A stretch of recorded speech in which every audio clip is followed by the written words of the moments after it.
Hello, welcome to Wild Wednesday. My name is Lisa and I'm the naturalist here at John James Audubon State Park. And today I'm coming to you from Recreation Lake. If you've not been to Recreation Lake yet, it is a 24-acre site here in the main part of our park. It's a great place to put in a canoe or kayak to spend a relaxing day on the water. Or if you're into fishing, you can bring your fishing pole and your Kentucky license and spend the day pulling out bluegills, sunfish, catfish, all kinds of interesting fish here. Now, my reason for being here at the lake today is not really to talk about canoeing or kayaking or fishing. I'm interested in what's below the surface of the water. We are going to learn a little bit about benthic macroinvertebrates today. Now let's take those words apart and figure out what we're talking about. Benthic, or benthos, means bottom. And so I'm interested in what might be at the bottom of the water. And then macro is a word you might be more familiar with the term micro. Micro is something that's so small you have to use a microscope in order to see it. Macro, on the other hand, is something large enough that you can see it with your eye. And then invertebrates. Let's think about a vertebrate first. A vertebrate is a creature with a backbone. So think about those bones that go down the middle of your back to form your spine. Those are vertebrae. Now, if you're an invertebrate, that means you don't have a backbone. So we are talking about creatures who are large enough to see with our eye that do not have backbones and like to live in the bottom of the lake or pond. Now, in order for me to search for macroinvertebrates, I have to actually get in the water a little bit. So I also need some tools that can help me out. So I might grab a small net that I can dip into the water to see if I can catch something. But if I'm going to be raking through the muck and the mud in the bottom of the lake, I might want a much larger net with a long pole handle on it, which will enable me to reach out a little bit farther. After I pull in my nets, I'm going to put the contents of my net into this white container. It's actually a white dish tub. When you're talking about the muck, the mud at the bottom of the lake, it's very dark, and putting that into a white container helps you to get a better view of what it is that you've brought in.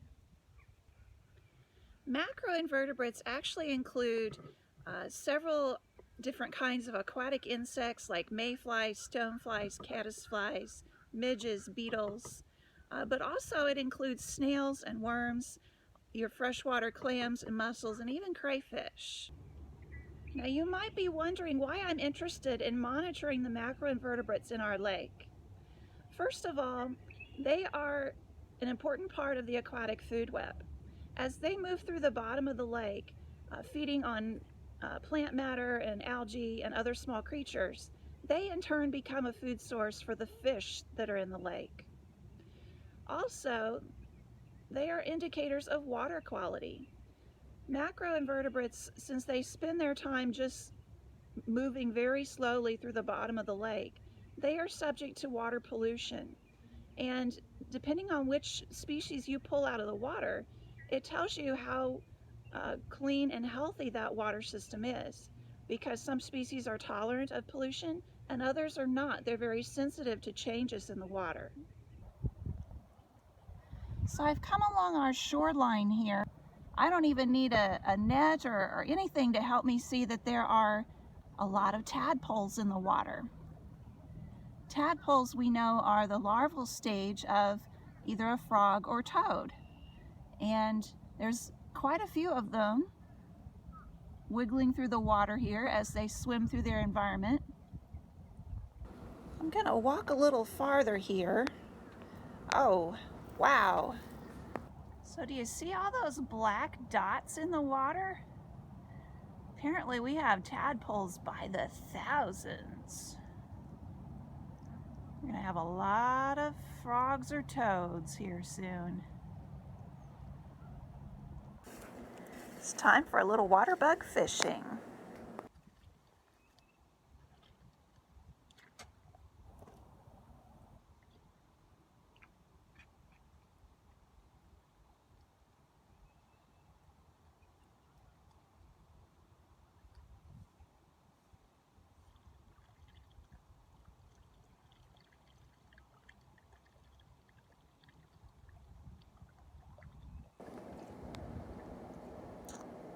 Okay, I've got a full net.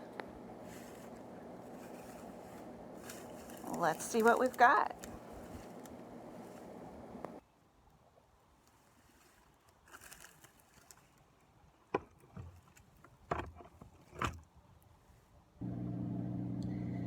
Now I did pull out a few organisms from my first dip net and place them in a white bowl so we could take a look at them. All of the creatures here that are black with the long tail and kind of wiggle through the water, those are tadpoles. I did pull out a macro over here, a freshwater snail. There's a couple of them in here. And then we have another macro, hopefully you can pick him out here, over along the edge, right there, is a little creature called a water boatman. And that's a type of insect which swims around in the water. His legs kind of act like oars, and he's rowing himself through the water.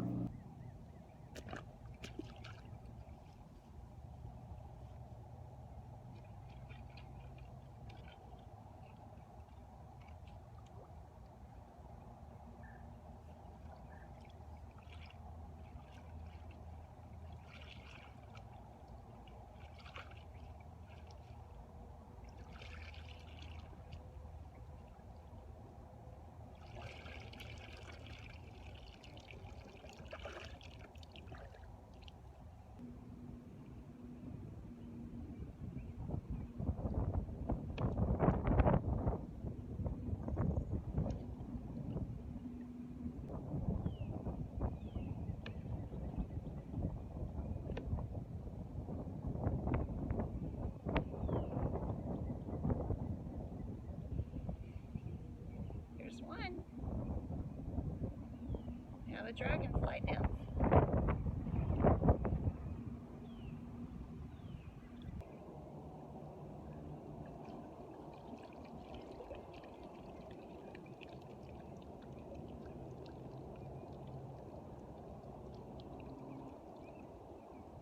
Happened to pull out some dragonfly nymphs. So we're going to take a closer look at what the dragonfly looks like when it's still underwater. They are actually a predator in the water. They will feed on small fish and other creatures that they find.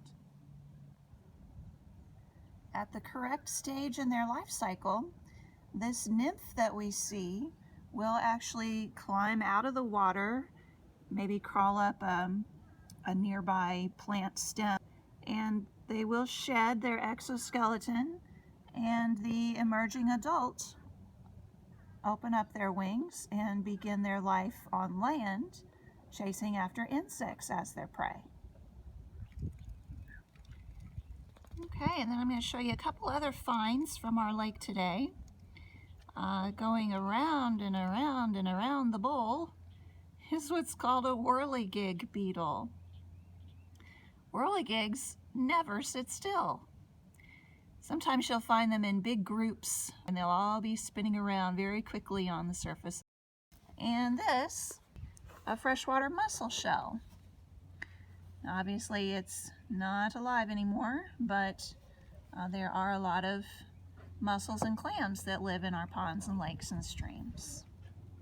I didn't sample our water for very long, so I can't really conclude what our water quality is here at the recreation lake.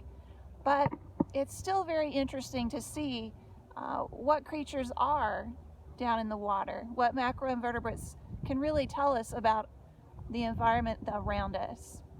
They're a really important part of the food web, and because of that, I'm going to put them right back in the water where I found them.